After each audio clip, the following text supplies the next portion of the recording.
Renting as you go. It's a way to be efficient in short-term planning and to keep a lot of flexibility. And when I say rent as you go, it could apply to a variety of things, whether month to month rental of an apartment, even a rental of a piece of equipment if you were a contractor. But renting in itself is a short-term payment, okay, or a payment for a short-term use of something.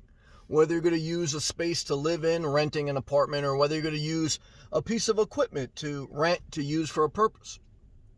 Ownership, whether it's home ownership or owning equipment, is a long-term play on using something so much and for so long that it eventually pays for itself or you build up equity.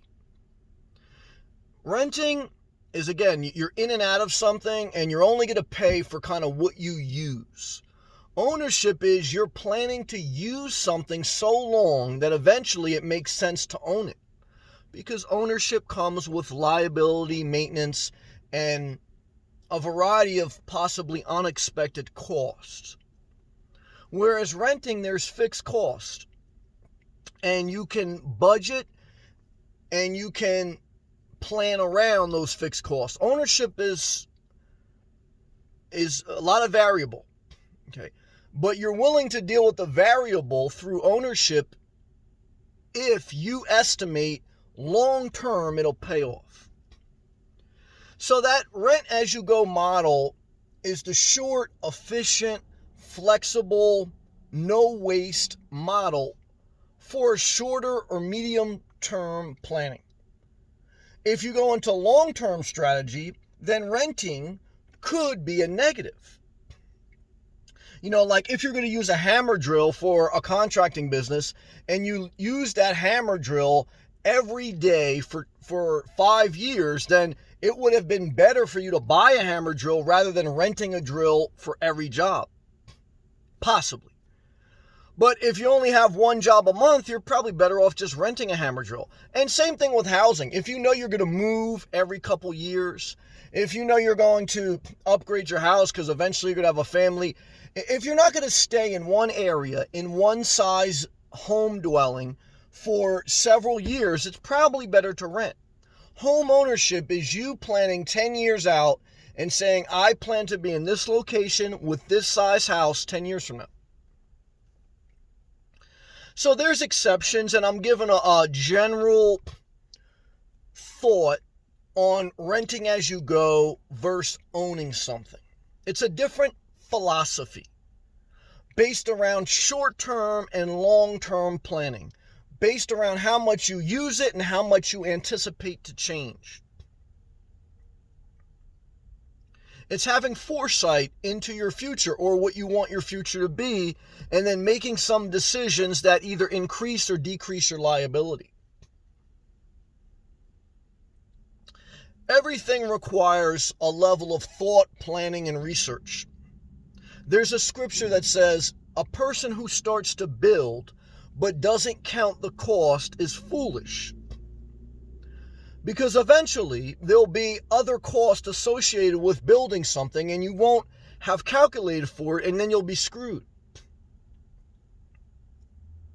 And so you should take financial decisions, especially decisions that are more than $1,000 or more than $5,000. You should take those decisions very seriously in the fact that you give them some time, some thought, some planning, so that you can be in more control of your life. And that you can build a better life over time for you and your own personal goals. Not defined by society, not defined by your family, but understanding that you're going to have to navigate around society and family and whatever other things that are in your way in order for you to figure out what works for you. And when in doubt, keep it simple. When in doubt, keep your commitments low. There is an emotional part of buying, whether it's renting or ownership. When you rent, if you make an emotional decision in error, you can correct because it's a short-term commitment. When you own, it's not as easy to get out of. And so if it is a bad decision, it may take you a little bit longer to get out of. But long-term, ownership may have some value. So that's some thought. That's some detail, some talking out the renting versus ownership model and how it kind of plays strategically in a game plan for your life, and how you should look at your life from a short-term to medium to long-term planning strategy that you have for your own individual goals and your own objectives that you want to accomplish with, your life journey.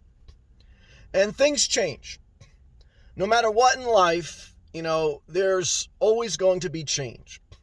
And that's why I've learned the value of flexibility, so that you can change without too much hassle.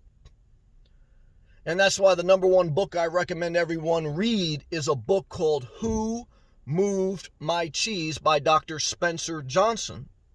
Because the book is a very short, simple book, but it's all about adapting because things in life constantly change. And so hopefully this video helped you in some way. If it did, click the thumbs up. If you'd like to support the channel and get unlimited access to my live chats, click that blue join button. Thank you to all my members. Keep pushing forward. Take life one day at a time. I know life can be challenging. There's no doubt about it. But I hope that through hard work and some good luck, you get some good breaks so that life gets easier for you, for all of us.